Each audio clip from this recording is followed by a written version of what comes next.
जय हिंद साथी, सभी को राधे राधे प्रणाम साथियों। तो आज के इस इम्पोर्टेंट वीडियो में आप सभी लोग देखने वाले हो कि फूड न्यूट्रिशन एंड हाइजीन की जो आपकी सब्जेक्ट चल रही थी, यानी कि यूनिट 3 आपका जो चल रहा था, उसका पार्ट 4 आज के इस वीडियो में डिस्कशन होगा। ठीक है, तो अगर आप लोग पीजी हायर एजुकेशन पे, यहाँ पे आप लोग देख सकते हो कि अगर आप लोग पीजी हायर एजुकेशन पे जो है न्यू यानी कि पहली बार आए हो, तो आप लोग चैनल को सब्सक्राइब कर सकते हो, बेल आइकन को प्रेस कर सकते हो, जिससे कि आपको knowledgeable video daily by daily channel पे देखने को मिलती रहे। ठीक है, तो चलिए वीडियो को आपको समय बिना गवाए स्टार्ट करते हैं, क्योंकि समय की कीमत तभी पता चलती है जब समय निकल जाता है, और निकला हुआ समय वापस नहीं आता है, सभी लोगों को पता होगा। ठीक है, तो यहाँ पे चलिए चलते हैं, जो है आपके क्वेश्चन की शुरुआत करते हैं। ठीक है मेरे दोस्त।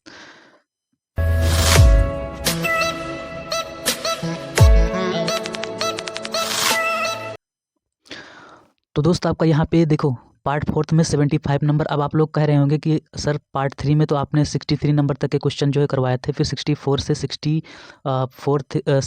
74 नंबर तक के क्वेश्चन कहाँ गए, गायब हो गए। तो इसमें आप लोगों को बता दूं कि 64 से 74 नंबर तक के क्वेश्चन हैं, वो काफ़ी इजी क्वेश्चन है। वो आप लोग ऐसे ही मतलब उन क्वेश्चनों को कर सकते हो। ठीक है, तो अगर आप लोगों को चाहिए हो, मतलब वो क्वेश्चन भी अगर चाहिए हो, तो उन क्वेश्चनों को भी मैं अगले नेक्स्ट पार्ट में करवा दूंगा। ठीक है, उनको साथ में करवा सकता हूँ। तो अगर वो आप लोगों के ऊपर डिपेंड है कि अगर आप लोग चाहते हो कि हाँ उन क्वेश्चनों को करना, तो आप लोग लिख दीजिएगा यहाँ पे हैशटैग करके, हैशटैग 64 to 74। ठीक है, बस मैं समझ जाऊंगा कि हाँ आप लोगों को वो वाले वीडियो, मतलब वो क्वेश्चन भी चाहिए। ठीक है, तो ऐसा है। तो 75 नंबर का क्वेश्चन क्या कह रहा है आप लोगों के सामने? 75 नंबर का क्वेश्चन कह रहा है कि विकासात्मक कार्य पर प्रभाव डालने वाला कारक है। यानी कि जो कोई भी बच्चा है, तो उस पर विकासात्मक कार्य पर प्रभाव अगर कोई डालता है, तो वो कौन से कारक हैं जो प्रभाव डालते हैं। तो मैंने अपना ब्रह्मास्त्र तरीका यहाँ पे यूज किया। कौन सा? कि अगर यहाँ पे सबसे पहले आपको ऑप्शन नंबर डी पे आना है, और ऑप्शन नंबर डी देखना है कि अगर उपयुक्त सभी है, तो उपयुक्त सभी पे सबसे पहले मैंने आप लोगों को बताया कि 98 से 99% तक का चांस क्या होता है। क्या होता है मेरे दोस्त? मैंने आप लोगों को बताया, अगर मेरी क्लास आप लोग लिए होंगे तो आप लोगों को पता होगा कि यही ऑप्शन सही होता है। ठीक है, लेकिन आप लोगों को 1-2% चांस ये भी होता है कि एग्जामिनर चालाक होता है, कि 1-2% चांस होता है कि ये ऑप्शन सही नहीं होता है। ठीक है, तो आप लोगों को ये तीनों ऑप्शन पहले चेक करने होंगे। तीनों ऑप्शन चेक करने के लिए आपको क्या करना पड़ेगा मेरे दोस्त? तो यहाँ पे देखो, विकासात्मक कार्य जो है, यानी कि डेवलपमेंट का कार्य जो है, उस पर प्रभाव डालने वाला कारक है परिपक्वता, यानी कि पूर्ण रूप से परिपक्व हो जाएगा अगर बच्चा, तो उस पर विकासात्मक कार्य पर प्रभाव पड़ेगा। ठीक है, व्यक्तिक मूल्य यानी कि इंडिविजुअल वैल्यू पर भी प्रभाव पड़ता है। संस्कृति, कोई भी किसी भी धर्म की संस्कृति या फिर कल्चर पर भी प्रभाव पड़ता है। ठीक है, तो तीनों पर प्रभाव पड़ता है। इसका मतलब क्या है कि उपरोक्त सभी हमारा ब्रह्मास्त्र तरीका जो है वो सही हो गया। Option number D the right answer of this question, यानी कि आंख मूंद करके हम लगा देंगे इसको। अब आंख मूंद करके आपको वहाँ पे नहीं लगाना है, क्योंकि आंख मूंदोगे मेरे दोस्त तो क्या होगा, आँख जैसे ही मूंदोगे तो देखो वहाँ पे ऐसे आपका ऑप्शन जो आंसर शीट होती है वो मतलब उसके गोले इतने लगे पास होते हैं, इतने पास होते हैं। तो जैसे ही आँख मूंदोगे तो मान लीजिए आपका लगाना है बी, आपने लगा दिया सी। ठीक है, तो सी लगा दिया तो आपका क्वेश्चन गलत हो सकता है। ठीक है, तो आपको आँख मूंद करके नहीं लगाना है, मतलब आँख खोल करके लगाना है। तो ये रही मजाक की बात, मतलब। और फिर चलते हैं अगले क्वेश्चन की तरफ। आपका 76 नंबर का क्वेश्चन क्या कह रहा है कि जन्म से 6 माह तक के शिशु को प्रति किलोग्राम भार के अनुसार कितनी कैलोरी की आवश्यकता होती है। मतलब कोई बच्चा है, जन्म से 6 माह तक के शिशु को, ठीक है, प्रति किलोग्राम, प्रति का मतलब क्या होता है, 1 किलोग्राम भार के अनुसार कितनी कैलोरी की आवश्यकता होती है। मतलब 1 किलोग्राम भार पर कितनी कैलोरी की आवश्यकता होगी। तो उसी प्रकार से बच्चा अगर मान लीजिए 5 किलोग्राम का है बच्चा, और मतलब अपना वेट उसका बच्चे का अलग अलग हो सकता है, तो उसी प्रकार से उसको कैलोरी की आवश्यकता होगी। ठीक है, तो मैं अभी बताऊंगा आपको। अब जैसे चलिए यहाँ पे मैं आपको सिखाई देता हूँ। जैसे फिजिक्स में आपने पढ़ा होगा मीटर प्रति सेकंड, प्रति क्या होता है, फिर प्रति के बारे में बात कर लेते हैं थोड़ा सा। ठीक है, अब चलो व्हाइट बोर्ड पर मैं आप लोगों को यहाँ पे थोड़ा सा बता दूँ। तो बेटा आ जाओ, हाजिर हो जाओ व्हाइट बोर्ड। तो यहाँ पे चलिए आप लोगों को मैं थोड़ा सा यहाँ पे बता देता हूँ। ठीक है, अब देखो क्या होता है व्हाइट बोर्ड पर, मीटर पर सेकंड क्या होता है। देखो मीटर, मीटर प्रति सेकंड, ऐसे आप लोगों ने पढ़ा होगा, दूरी का मात्रक होता है। ठीक है, अब ये वाला जो जो निशान होता है, ये वाला जो सिंबल होता है, जो चिन्ह होता है, ये वाला इसे प्रति कहते हैं, मतलब प्रति। ठीक है, और इसको ऐसे भी लिख सकते हो आप, इसको ऐसे भी लिख सकते हो, मीटर पर सेकेंड लिख सकते हो, ये वाला।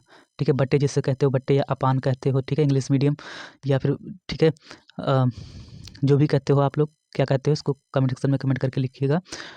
हिंदी में तो बट्टे कहते हैं इसको आप, और इंग्लिश में अपान कहते हैं, मीटर है ना।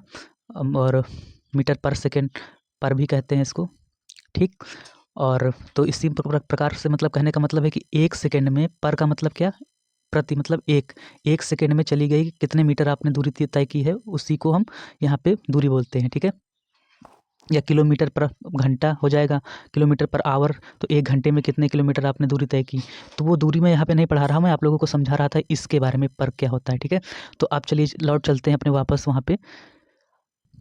तो फ्रेंड्स मैं पढ़ा रहा था आपको क्या कि प्रति किलोग्राम भार क्या होता है ना, भार के अनुसार कितनी कैलोरी की आवश्यकता होती है। तो कैलोरी कितनी कैलोरी यानी कि 1 किलोग्राम भार अगर है बच्चे का तो उसको 120 कैलोरी की आवश्यकता होती है। कितनी 120 कैलोरी की आवश्यकता होती है, ठीक है।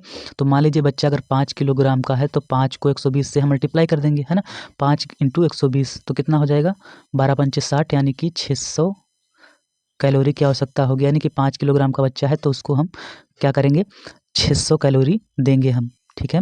इतना मतलब आपको मैथ आना चाहिए, मैथ आप इतनी तो आती ही होगी आप लोगों को, ठीक है। इससे ज़्यादा आती होगी क्योंकि आप लोग महान हैं, ठीक है। तो यहाँ पे आप इसका अगला जो है क्वेश्चन देखेंगे कि वंशानुगत कारक वे जन्मजात विशेषताएं हैं जो बालक में जन्म के समय से ही पाई जाती हैं। ये किसने कहा है। वंशानुगत कारक जो है वे जन्मजात विशेषताएं हैं जो बालक में जन्म के समय से ही पाई जाती हैं। देखिए वंशानुगत कारक वे जन्मजात विशेषताएं जो वंशानुगत वे हैं जो जन्म के समय से ही पाई जाती हैं, ठीक है। ये बात सही है। तो ये किसने कहा, किसने है, तो डिक मेयर साहब ने कहा है। किसने कहा है, डिक मेयर साहब ने कहा। ऑप्शन नंबर ए इसका राइट आंसर हो जाएगा। अगला क्वेश्चन है आपके सामने कि बालक के विकास को प्रभावित करने वाला तत्व है। देखो बालक के विकास को कौन प्रभावित करेगा। अब बालक का जैसे विकास यानी कि डेवलपमेंट हो रहा है तो उसको प्रभावित करेगा कौन, जिस वंश में उसने मतलब जन्म लिया है ना, वंशानुक्रम वो प्रभावित करेगा। और उसको वातावरण भी मतलब वातावरण में ढाल दो। जैसे हम एक बच्चा है इंडिया में रह रहा है, एक बच्चा है, जैसे दोनों बच्चे मान लीजिए जुड़वा बच्चों ने जन्म लिया है, ठीक है। जन्म लिया उसके बाद उनका एक बच्चा जो है ये एक बच्चा इंडिया में ही रह गया, एक बच्चा जो है चला गया इंग्लैंड। तो वातावरण का फ़र्क रहेगा तो ये बच्चा जो है अंग्रेज हो जाएगा और ये बच्चा जो है मतलब इंडियन ही रहेगा, ठीक है। तो वातावरण का भी प्रभाव पड़ता है, ठीक है, इस प्रकार से। तो बालक के शारीरिक एवं मानसिक विकास को प्रभावित करता है। अगला क्वेश्चन है मतलब 79 नंबर का। तो बालक के शारीरिक, देखो ये क्वेश्चन थोड़ा टफ थे तो इनको मैं इजी वे से समझा रहा हूँ। अगर आपको समझ में आ रहे हो तो आप वीडियो को लाइक कर सकते हैं। चैनल पे पहली बार आए हो तो चैनल को सब्सक्राइब कर सकते हो, ठीक है, जिससे कि ऐसे ही वीडियोज़ आपको डेली बाय डेली इस चैनल पे देखने को मिलती रहें। और 1-2 दिन जो वीडियोज़ नहीं अपलोड हुई हैं तो उसका कारण ये था कि मेरी तबीयत कुछ सही नहीं थी, इसलिए मैं वीडियोज़ अपलोड नहीं कर पा रहा था, ठीक है। तो उसके लिए सॉरी, वेरी वेरी सॉरी, ठीक है। और अब रेगुलर वीडियोज़ अपलोड होंगे इस पे। तो बालक के शारीरिक एवं मानसिक विकास को प्रभावित करता है, कौन प्रभावित करता है। तो देखो शारीरिक विकास हो या मानसिक विकास हो, कौन। अब यहाँ पे आपको सबसे पहले डी ऑप्शन पकड़ना है। डी ऑप्शन उपयुक्त सभी लिखा हुआ है तो हमको ये तीनों पहले चेक करने होंगे, है ना। 98 से 98%, 99% तक का अगर आपको चेक करना है तो ये चीज़ें करनी पड़ेंगी। तो अब आपको देखना है कि यौन भेद, यौन भेद का मतलब है कि मतलब देखना है कि लड़का है या लड़की है। तो शारीरिक मानसिक विकास तभी तो होगा, मतलब लड़का और लड़की अगर देखेंगे कि हाँ लड़का है कि लड़की, तभी पता चलेगा कि शारीरिक और मानसिक विकास जो है प्रभावित करता है। ये भी बात सही है, ठीक है। फिर बुद्धि, है ना, बुद्धि, ये भी बात सही है कि मतलब बालक के शारीरिक और मानसिक विकास को कौन प्रभावित करता है, बुद्धि भी प्रभावित करती है ना। रोग, अगर रोग हो गए तब भी उस शारीरिक और मानसिक विकास उसका प्रभावित होगा, रोग नहीं होना चाहिए, ठीक है। तो ये चीज़ें हो गई। अब देखो तीनों ऑप्शन सही नज़र आ रहे हैं, इसका मतलब क्या है कि ऑप्शन नंबर डी जो है इसका राइट आंसर हो जाएगा। यानी कि ऑप्शन नंबर डी को चौ में कर देंगे बंद, ठीक है। अगले क्वेश्चन की तरफ बढ़ते हैं। नेक्स्ट क्वेश्चन है कि अभिवृद्धि को कोशीय वृद्धि के अर्थ में किसने प्रयुक्त किया है। अभिवृद्धि को कोशीय वृद्धि के अर्थ में किसने प्रयुक्त किया है, तो किसने प्रयुक्त किया है। तो देखो आप लोगों का इसका राइट आंसर हो जाएगा मतलब इसको फ्रैंक ने किया है, हर्लाक ने किया है, जॉनसन ने किया है या गैसल ने किया है। तो राइट आंसर जो है वो हो जाएगा आपका फ्रैंक महोदय ने किया है। किसने, फ्रैंक। अब याद कैसे करोगे, देखो चैनल पे आए हो, थोड़ा सा ट्रिक के माध्यम से आपको बताया जाएगा, ठीक है। तो देखो कैसे, यहाँ से आ से का अभिवृद्धि, ठीक है, अभिवृद्धि से आप गए क्या, कोशीय, कोशीय, कोशीय, है ना। क अ से गए आप क, है ना, अ से गए आप क। तो यहाँ पे फ से गए आप क, फ से गए आप क, फ्रैंक, फ्रैंक, ठीक है। तो इस प्रकार से आपको याद रखना फ्रैंक महोदय। अभिवृद्धि से कोशी यानी अक, है ना। और फिर उसके बाद वृद्धि पर कौन सी विशेषता लागू नहीं होती है। तो वृद्धि पर कौन सी विशेषता लागू नहीं होती है, यानी कि वृद्धि को स्पष्ट इकाइयों में मापना संभव नहीं है। ये जो लिखा हुआ है इसको आप ध्यान से पढ़ेंगे कि वृद्धि को स्पष्ट इकाइयों में मापना संभव नहीं है। तो वृद्धि को हम स्पष्ट इकाइयों में माप सकते हैं कि नहीं माप सकते, आप लोग कमेंट सेक्शन में कमेंट करके बताइएगा। देखो वृद्धि आप जैसे थोड़ा मान लीजिए आप पहले थे 166 सेंटीमीटर के, ठीक है, 166 सेंटीमीटर के, और फिर उसके बाद हो गए आप 169 सेंटीमीटर के। तो आप बताओ वृद्धि को माप ले रहे हो कि नहीं माप ले रहे हो? तो वृद्धि को स्पष्ट इकाई में मापना संभव लिखा हुआ नहीं है, तो ये चीज़ लागू मतलब गलत लिखा है कि सही लिखा है, आप लोग खुद मतलब यहाँ पे बताइएगा, ठीक है। अगला क्वेश्चन है कि 82 नंबर का विकास प्रक्रिया है। विकास प्रक्रिया जो है, देखिए विकास क्या होता है? विकास मतलब जीवन पर्यंत चलने वाली प्रक्रिया होती है, जीवन पर्यंत विकास होता रहता है आप सभी का, ठीक है। तो विकास वही चीज़ है, मतलब गर्भ से जन्म तक चलने वाली तो नहीं, गर्भ से जन्म तक नहीं, केवल गर्भ से जन्म तक थोड़ी ना चलती है, रुक रुक कर चलने वाली, ये भी नहीं होगा, ये भी नहीं होगा। बाल्यावस्था से प्रौढ़ावस्था तक, ये भी नहीं, कोई इसकी निश्चित अवधि नहीं होती है, ये मतलब जीवन पर्यंत चलती है। ऑप्शन नंबर क्या हो जाएगा? सी, है ना। ऑप्शन नंबर क्या हो जाएगा? सी जो है वो सही हो जाएगा, सही उत्तर है। और फिर अगला क्वेश्चन है, नेक्स्ट क्वेश्चन है कि शिशु के दांतों को स्वस्थ रखने के लिए किस पोषक तत्व की आवश्यकता होती है? दांतों में कौन, आप लोगों को पता होगा कि दांतों में कौन सा, मतलब दांतों को स्वस्थ रखने के लिए कौन सा पाया जाता है? तो कैल्शियम, है ना। ये तो बहुत ईजी क्वेश्चन था। और अगला क्वेश्चन है कि नवजात शिशु को कौन सा आहार देना चाहिए? तो नवजात शिशु को, ये आप लोग क्वेश्चन बताएंगे, इसका आंसर मतलब आप लोग बताएंगे, ठीक है। कि शहद देना चाहिए, आसुत जल देना चाहिए, माँ का दूध देना चाहिए, या फिर ग्लूकोज देना चाहिए। बहुत ईजी क्वेश्चन है, इसका आंसर आप लोग कमेंट सेक्शन में, सभी लोग जितने भी लोग वीडियोज को देख रहे हैं वो सभी लोगों को इसका आंसर जो है आप लोगों को बताना है, ठीक है, कमेंट सेक्शन में। और आप लोग बताइएगा कि आप लोगों को समझ में आ रहा, नहीं समझ में आ रहा। अगर समझ में आ रहा तो वीडियो को लाइक कर दीजिएगा, क्योंकि लाइक से जो है क्या होता है, मोटिवेशन मिलता है कि नेक्स्ट वीडियो बनाने का।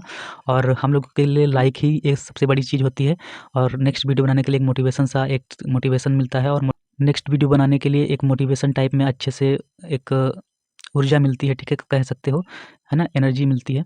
और तो उस हिसाब से आप लोग अपना लाइक वगैरह कर दिया करिए, ठीक है। तो यहाँ पे देखते हैं कि अब बाकी आपको किसी प्रकार की आपको कोई भी प्रॉब्लम हो तो यहाँ पे देखते हो, पीजे हायर एजुकेशन के द्वारा, पीजे हायर एजुकेशन, ठीक है, पीजे हायर एजुकेशन के द्वारा व्हाट्सएप का जो चैनल है वो भी बन गया है, ठीक है। और टेलीग्राम चैनल बन गया, टेलीग्राम का ग्रुप भी बन गया है, ठीक है। तो जितने भी मतलब सोशल मीडिया लिंक्स हैं सारे के सारे प्रोवाइड कर दिए जाएंगे आपको डिस्क्रिप्शन बॉक्स में, तो वहाँ से जा करके आप लोग जो है जुड़ जाइएगा, और वहाँ पे डेली बाय डेली आपको अपडेट मिलती रहेगी, ठीक है। कुछ भी है, कोई भी प्रॉब्लम हो तो वहाँ पे पूछ भी सकते हो, कोई भी आपको दिक्कत हो तो वहाँ पे आप उसका हल पूछ सकते हो, ठीक है। तो आज की वीडियो में इतना ही, और मिलते हैं नेक्स्ट वीडियो में एक धमाकेदार वीडियो के साथ। तब तक के लिए आप खुश रहिए, मस्त रहिए, स्वस्थ रहिए। जय हिंद, जय भारत।